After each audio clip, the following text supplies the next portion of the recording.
KB Channel.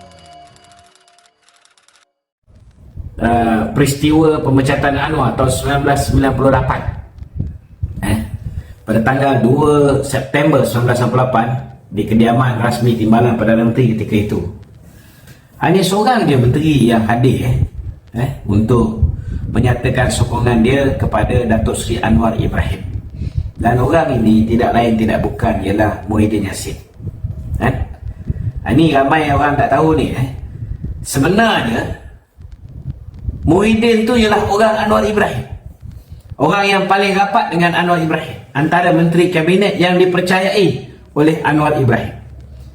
Dan dia tak takut untuk datang menyatakan sokongan padu dia kepada Anwar, walaupun Anwar ketika itu berperang dengan Tun Dr. Mahathir Perdana Menteri yang semua orang tahu paling diktator dan paling berkuasa, yang dikenali sebagai Maha Zalim dan dikenali sebagai Maha Fir'aun. Ini Mak Jagon dia tak tahu dia baru masuk politik, baru sehari dua dalam politik, dan dia kata kerjasama ni munafik. Jadi kalaulah ketika pada November 2022 ketika rakyat memutuskan tidak bagi peluang untuk mana-mana parti politik membentuk kerajaan secara bersendirian, sehingga menyebabkan ke bawah duli tuanku terpaksa mencadangkan supaya Perikatan Nasional bekerjasama dengan Pakatan Harapan. Kalaulah pada hari tersebut Muhyiddin tidak dikurniakan kebodohan,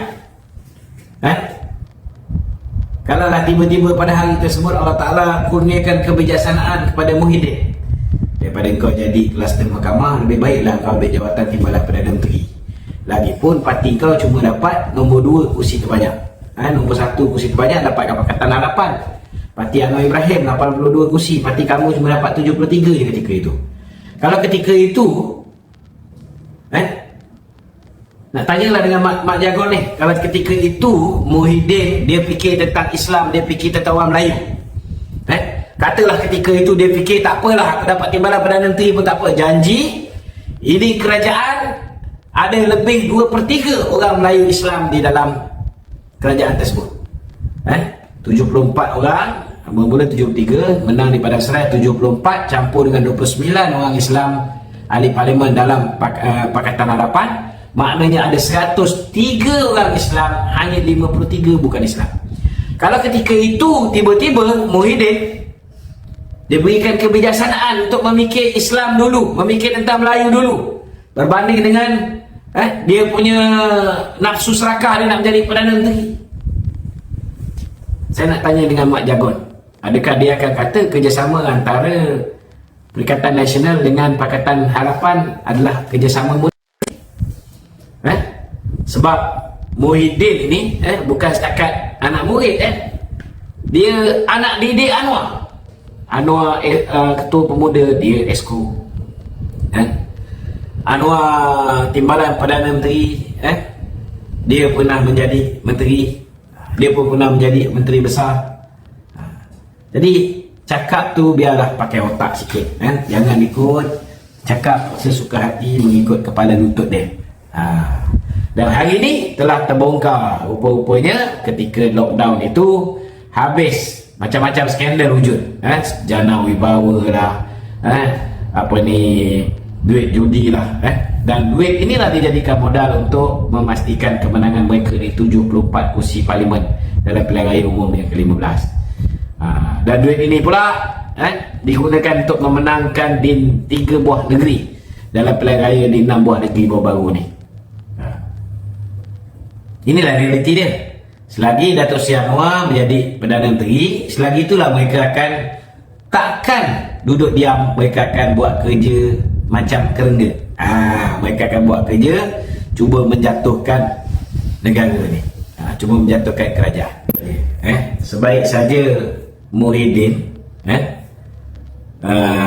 lockdown negara ni, apa yang tak jadi kepada kerajaan itu? Bukan setakat mata wang kita jatuh teruk, bursa saham Kuala Lumpur jatuh teruk, foreign direct investment jatuh teruk, kita punya kadar hutang meningkat dengan dahsyat sekali. kita punya apa dipanggil income negara jatuh tu, hancur lebur. Sampai rakyat tak boleh nak sediakan bawa tudung saji rumah masing-masing untuk bagi makan anak-anak. Ramai orang akhirnya terpaksa merayu kerajaan bagi KWSP. Tak pernah 61 tahun PN memerintah orang merayu supaya dibenarkan keluar KWSP. Hanya zaman Muhyiddin yang Hamzah Zainuddin menjadi Susagongdin. Yang Hamzah Zainuddin menjadi Menteri Kabinet dia. Yang Hamzah Zainuddin menjadi Menteri Dalam Negeri dia. Menteri Kanan tu. Kalau ini pun Hamzah tak boleh fikir, saya cadangkan Hamzah balik rumah cermin diri dia sendiri. Cermin diri dia sendiri. Saya selalu ingatkan dan pesan, beri peluang kepada kerajaan perpaduan sekarang ni untuk mentadbir dan bekerja. Kerajaan kena stabil untuk kembali kita tingkatkan balik ekonomi negara kita. Dan jangan jadi macam Ajadi kata, jadi kerengga yang merencatkan pertumbuhan negara, merencatkan proses pemulihan ekonomi kita. Jangan jadi kerengga. Cukuplah Haji Adi and the gang jadi kerengga. Jangan kita pula jadi kerengga. Ada mak kerajaan perpaduan tertentu. Kalau Pakatan Harapan dulu dengan PN bergabung, kemungkinan besar banyak-banyak kes besar kan tertutup. Bila dia bergabung dengan UMNO, kita tengok balik kes-kes banyak melibatkan bekas-bekas Menteri Perikatan Nasional terbongkar satu persatu. Apa dapat itu? Dia macam ni lah.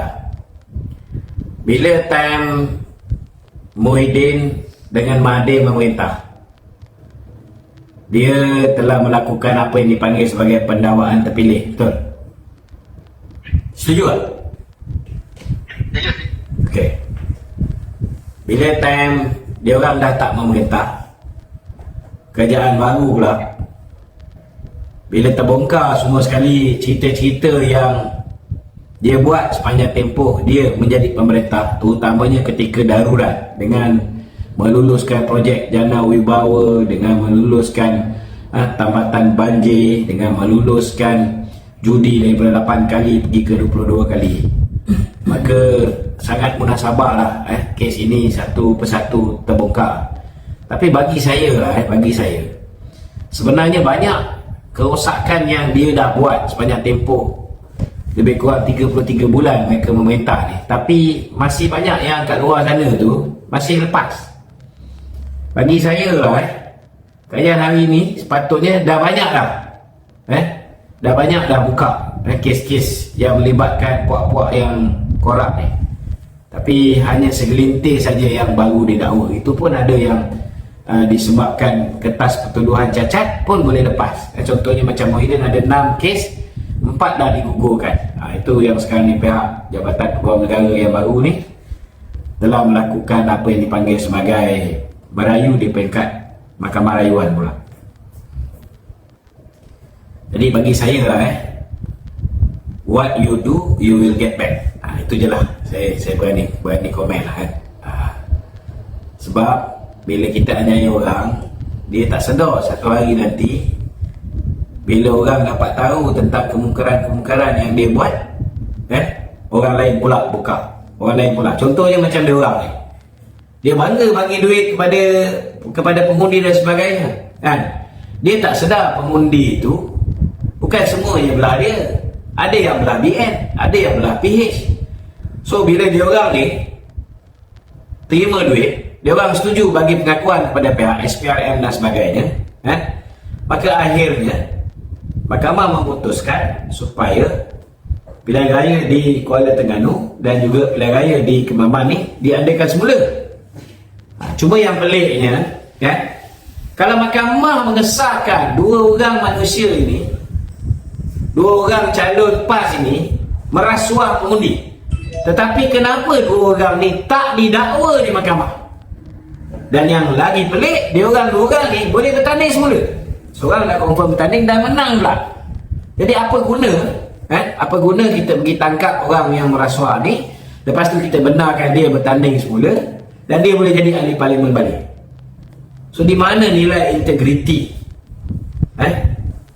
diorang ni? Benda ni sepatutnya dikaji dengan mendalam lah. Saya dah cakap sewajarnya mereka yang didapati bersalah kerana merasuah pengundi tak dibenarkan untuk bertanding satu penggal Papua. Dan parti dia tu pun sepatutnya hilang kelayakan untuk bertanding untuk penggal tersebut. Tunggu lagi satu election. Kalau misalnya sesiapa pun yang bagi rasuah, dia punya kemenangan dibatalkan tapi dia masih lagi ada hak untuk bertanding semula dan boleh menang balik, it's a waste of time. Bagi saya lah, bagi saya, pandangan saya. Okay?